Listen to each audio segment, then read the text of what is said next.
we'll get started fairly soon.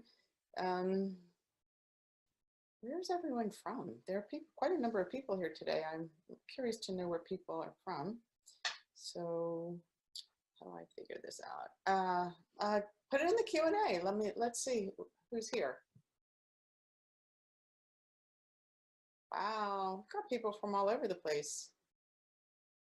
Fabulous. I love it. All right, great. I think some of you are here pretty early in the morning. In New York, I'm in New York, it's 1 o'clock here, a little after 1, almost 1:30. Okay, great. Hi everyone, welcome. So my name is Shellie Goldstein and I'm thrilled today. We have a record number of people joining, so that's very exciting. They're from all over the country. And again, my name is Shellie Goldstein and I'm here to present to you Face It Safety Strategies and Skills for Head, Face, and Neck. I am a licensed acupuncturist practicing in New York, also licensed in Florida. I've been practicing for 25 years. I'm also the founder of the 100-hour Cosmetic Facial Acupuncture Certificate and Mentorship Program, which began last year. We'll have a second year starting in the fall. And also the author of Your Best Face Now, Look Younger in 20 Days with the Do-It-Yourself Acupressure Facelift. I am really excited to be joining you today in this seminar and particularly grateful to the Pacific Center for Lifelong Learning for having me. Well, just in terms of the format, we have 3 people helping out today.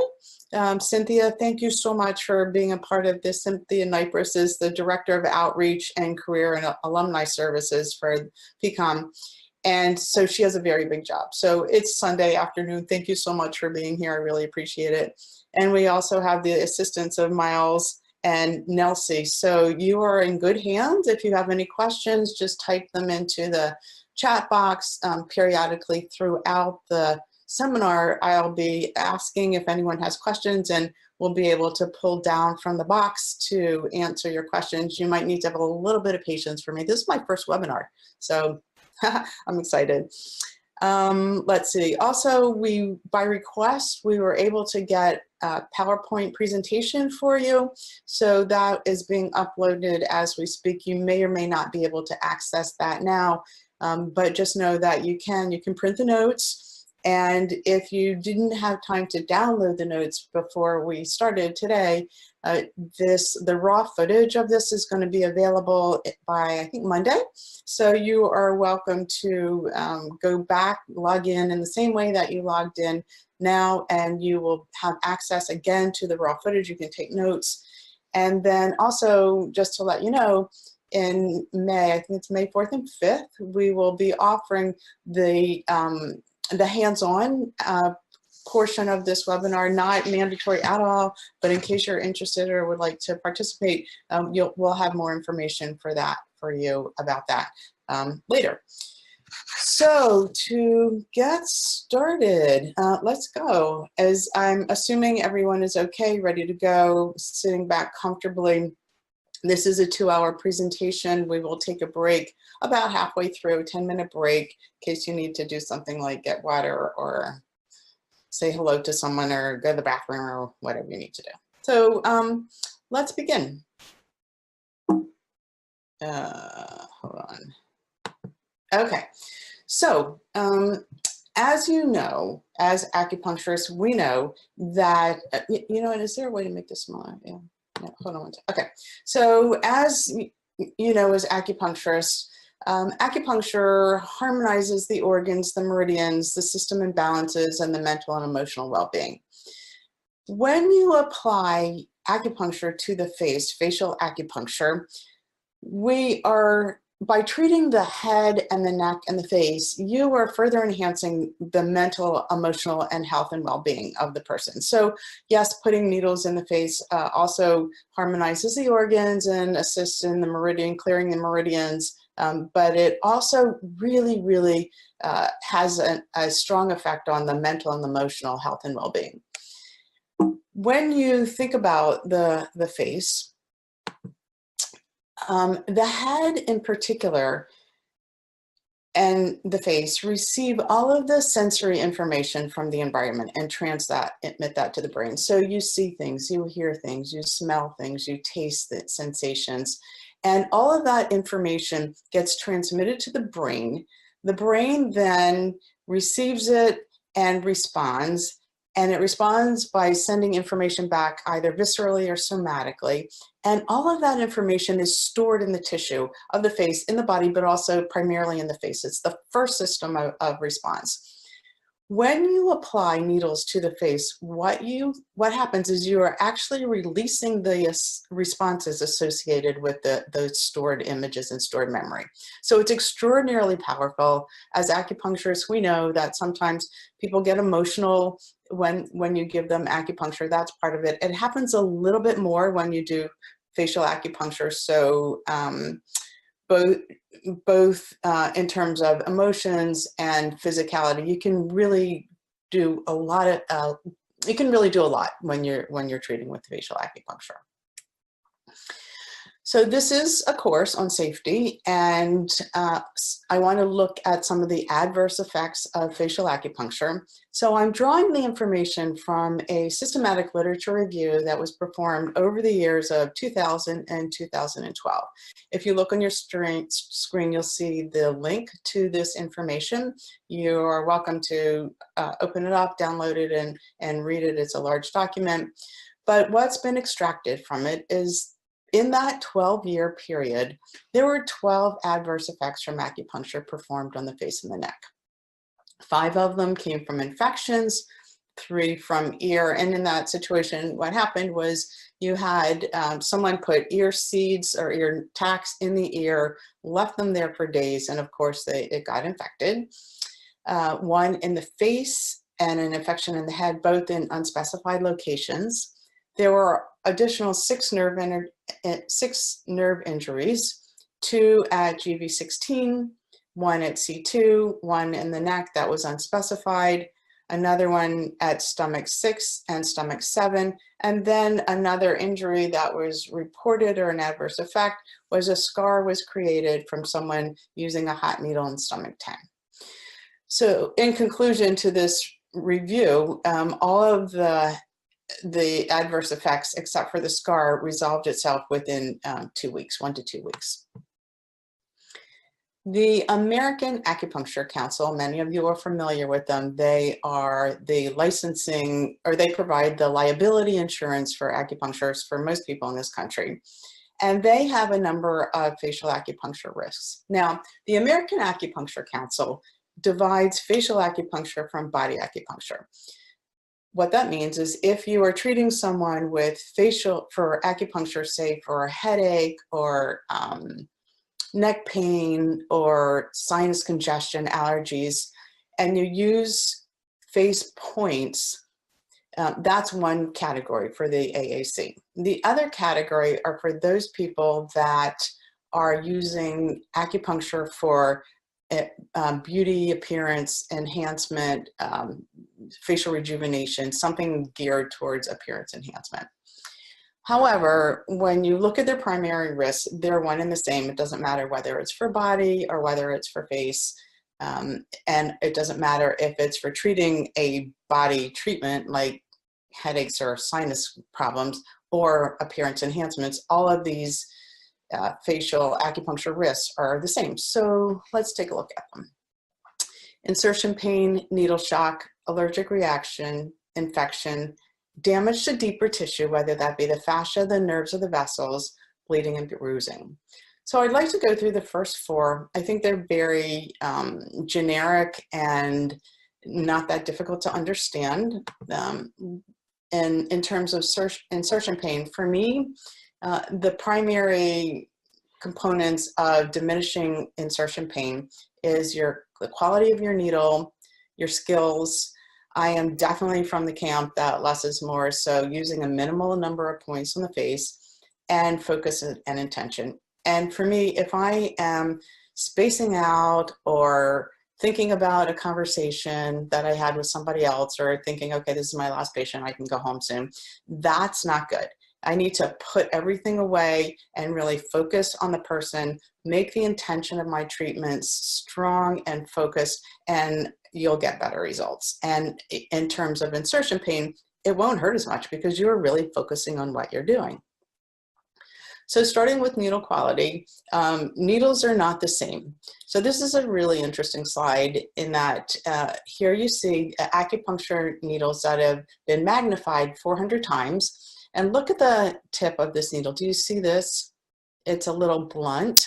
Now if you take the same needle and you magnify it 2,000 times, look at the difference. This is what's going into the surface of your skin. Ouch. Now look at this one. A little better and not too bad at 2,000 times. This one looks a little funky here, and as you can see, when it's magnified at a higher level, it's starting to corrode around the end. This is a disaster. You can actually see the corrosion, you can see the flattening ends, and when you magnify it, this probably does not feel good when you insert it into the surface of the skin. So in terms of needles, I use a good quality needle. I highly recommend something like a Siren. Siren J's are with a guide tube. The Siren D's have no guide tube. I like the DVC Nanos. They're a great needle, less expensive than the Sirens and equally as good. Short needles, 1/2 inch to 1 inch with a diameter 0.16 to 0.12 millimeters, or the gauge of 38 to 42. We're talking about Japanese and Chinese gauges here. So in terms of the diameter, the range is pretty much between 44 and 36. I'm not sure what you use on your body treatments. Most people use 32, 34, 36, something like that. I tend to use a 36 or a 38, but on the face, it's a little bit thinner. When you look at the diameter versus gauge, so as the numbers get smaller, they get thinner in the Japanese gauge. It's the opposite with Chinese. The higher gauge, the higher the number, the thinner the needle. Also, what I like about the Sirens is they're made from medical grade stainless steel, and they are also mirror finished and coated with a medical grade silicone oil. The way that it's done, it's adhered to the needle, so you're not going to get a silicone residue on the person or in their body. Dongbang Corporation, this is a fairly new needle. It's called a DBC. It's a Korean needle, and it's manufactured exclusively for Lhasa OMS. And again, made from really high quality surgical stainless steel. And it's in strict compliance with the United States FDA regulations, Europe, England, and the World Health Organization. So again, the design is for painless insertion. The other thing I like about it is that it comes in a bulk pack of 500 needles with 5 needles per pack and a guide tube, so there's not a lot of AccuTrash when you're finished with your treatment. So again, to treat, I recommend needle gauge for the body, whatever you feel comfortable with, and then thinner, shorter needles in the face. And when you think about the face, again, we're using a short needle. An inch needle is 25.4 millimeters. The depth of the skin is less than a millimeter. So when you think about the thickness of a dime, the thickness of a dime is 1.35 millimeters. An inch needle is 25.4. So you can use a 1/2 inch needle. You've got plenty of room. When you measure skin depth, you're measuring from skin to muscle, muscle to bone. Skin depth from skin to muscle is under a millimeter, and from skin to bone, depending upon how much fat you have in your tissue, could be maybe 1.5 millimeters. So really the depth from the surface of your skin into the bone is about 1.5 millimeters deep. Not that deep, right? Good lighting, really, really important. We will go over this over and over and over throughout this presentation.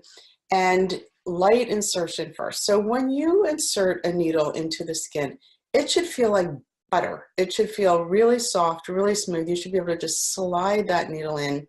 If you are on something. If you put the needle in, you test it, and you are on something, you feel a little bounce, that means you're either on a nerve or a vessel or something. You need to pull the needle out and then reinsert. You can do nerve damage, or you can also create a bruise. Also from the camp, minimal number of points, less is more. We're going to be talking about how to use less needles for an effective treatment, and then going back to focus and intention. So I'd like to actually show you a slide of how to needle the face with first testing the point and then moving in. So let's see if I can get this to go. Here we go. All right, so finding the point, checking for, actually you can see checking for vessels, which we'll go over later. Insert, slight insertion, just lightly put it in, feel for the butter, and then insert. Okay. Needle shock. This is common sense. I think that we probably do this all the time, but in order to avoid fainting or becoming lightheaded or any type of needle shock, you obviously want to, even with facial acupuncture, insert the needles in the lower extremities first, the upper extremities, the torso, then the head, neck, and face. Remove them in the opposite direction. You want to remove them from the neck, the face, and the head, then the torso, and the upper and lower extremities. I don't know about you, but I haven't been in practice for 25 years. And I think I've had maybe 1 or 2 needle shock situations. It does happen, but obviously if it does happen, you just take all the needles out as fast as you can and sit them up and just be attentive to them. All right, next slide. Allergic reaction. Some people may be allergic to the alloy in the needle of the needles. I've never ever had a person allergic to an acupuncture needle. I don't know about you, but needles are made of stainless steel. There are 2 different, multiple ways that they're made, but a good needle is made out of stainless steel. Stainless steel is basically an alloy of iron mixed with carbon. It can include things like nickel, molybdenum, silicon, chromium, and aluminum. Most of the needles that we use, however, are made of surgical stainless steel.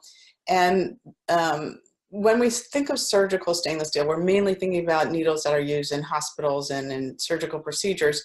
So they put low carbon in them. Carbon is designed for heating. When you heat up a needle and it has a lot of carbon in, it can start to corrode from the inside. And then also chromium is added for corrosion resistance, which doesn't always apply to us, and then nickel for reducing brittleness. Again, mainly geared towards heating the needle. Most importantly for us, however, with surgical stainless needles or medical grade stainless steel, is the hypoallergenic component of it in order to prevent an allergic reaction. In terms of infection, obviously you want to use clean needles, you want to use clean skin. When I started acupuncture, we actually would autoclave our needles. Scary, right? And but now we don't do that. They're all disposable. And common sense, just avoid opening, needling into an open or suspicious looking lesion. The root of today's seminar is going to be here. The damage to deeper tissue and fascia and bleeding and bruising. So I think the most efficient way to help you to prevent these is to actually have you understand what you're doing when you're actually working on the face. And for me, I know that if I can visualize what's going on and I can see what's going on under the surface of the skin, then I know what I'm doing and I know what I'm feeling.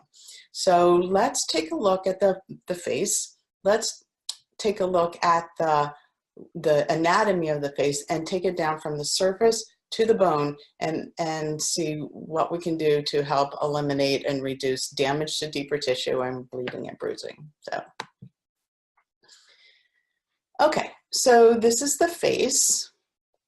On the outside, visually, when you look at someone or you look at yourself, what you see on the outside is the skin, this outside surface of the skin. Underneath the skin is the subcutaneous or the fat layer. Then we have something called the musculo-aponeurotic system, retaining ligaments, deep fascia, and the periosteum. So working our way from the outside in, the skin, also known as the integumentary system, is made up of two layers, the epidermis and the dermis. The epidermis is this, and this is the visible health of the skin. So when you look in the mirror, when you look at somebody else, this is what you're seeing. You're seeing the visible health of skin. However, the real health of the skin takes place down here in the dermal area, in the dermis. So cells start at the base of the dermal layer along here, and as they mature, they start to float up through an aqueous solution, primarily hyaluronic acid. They obtain all of their nutrients in this area and their health, their vitality. In this stage, or in the dermal layer, cells, skin cells are about 80 to 90% water. And as they begin to float up through the dermal layer into the epidermis, they begin to die off. They flatten out, they lose their water content, and by the time they reach the epidermis, they are dying. The cells then slough off, and the pattern continues. So this entire pattern, from developmental stage, from the beginning of cell development up through the dermal layer and up through the epidermis, takes about 30 days. For more mature skin, it takes a little longer. For younger skin, it may take a little bit less, but ideally, it's about a 30-day cycle. And then below the skin level is the fat. Facial fat is measured in terms of superficial fat and in terms of deeper fat. It's partitioned throughout the face. You think of it, normally you would just have fat all over, but in fact, it's partitioned into multiple independent and anatomical compartments. And as you can see, these compartments are delineated by either retaining ligaments, which we'll go over, or connective tissue. So they are compartmentalized. Some are more superficial to the surface of the skin, some are deeper, and they are compartmentalized. And the fat, or the adipose tissue, is what adds plumpness and volume to your skin. Then we have, underneath the fat area, we have face muscles. So face muscles are different than body muscles. Muscles of the body attach to and move ligaments and bones. Face muscles attach to and move other muscles of the skin. So take your arm, lift it up, flex your bicep. What happens? That's right, the lower portion of your arm comes down. When you relax your bicep, it goes down. On the face, that is not what happens. On the face, the muscles attach to other muscles or to the skin. So every time a muscle moves on the surface of the skin, or on the skin, or in your face or head, it's going to influence the muscles and or its skin of other areas of the face. So here are the muscles of expression. There are approximately 20 skeletal muscles. They're fairly flat, and they lie underneath the facial skin. And remembering that muscles move other muscles and skin, take a look at this muscle. This is called the orbicularis oris. It's the muscle around your mouth. It moves when you talk. I'm moving mine quite a bit at the moment. And this muscle is completely attached to and surrounded by other muscles. So for example, when this muscle, say the zygomatic major, your smile muscles, when you smile, what happens? The zygomatic major muscle tightens, and the corner of your mouth comes up. Try it. Smile. That's right. Yeah, the corner of your mouth is turning up. The muscles of the forehead are called the frontalis muscles. When you think or scrunch your eyebrows together, what happens is the orbicularis oris, the muscle that attaches to the frontalis, starts to raise. It's how we learn how to raise our eyebrows, is by contracting the frontalis muscles. Now, what happens when you wink. Can you wink one eye? That's right. So what you're doing is you are contracting one side, which is pulling on the muscles, say the corrugator muscles, and it's pulling all the muscles to one side. When we are contracting the corrugator muscles and lifting the frontalis muscles on the skin, you get creasing. This is how you get wrinkles. So when you lift the frontalis muscles, lift your frontalis muscles, what happens is it affects the skin and you're going to get creasing around the skin. So this is one of my favorite slides. This is healthy activity or healthy balanced muscle tone. This is how it should look. The muscles, the avicularis ora should be nice and round. The frontalis muscle should be nice and relaxed. The muscles of the face should be nice and toned. And the muscles of their neck should be nice and relaxed. So as we stand up, look down all the time, look at our phones, what happens? The muscles of the neck tend to hyperextend or tighten. They're going to pull, since they are attached in here around the lower cheek area and corners of the mouth, they're going to pull on the corners of the mouth. They're going to cause hyperextension in the cheek area, which these muscles in the cheek are attached or insert into the lower portion of the avicularis ora, so then you're going to start to get asymmetry. When you think too much, the corrugator, the frontalis muscles pop up, the corrugator comes out from underneath that area, and this is the beginning of asymmetry in your face and an example, perfect example of how muscle movements attach and change other muscles of the face and skin. So surrounding the face muscles is called fascia.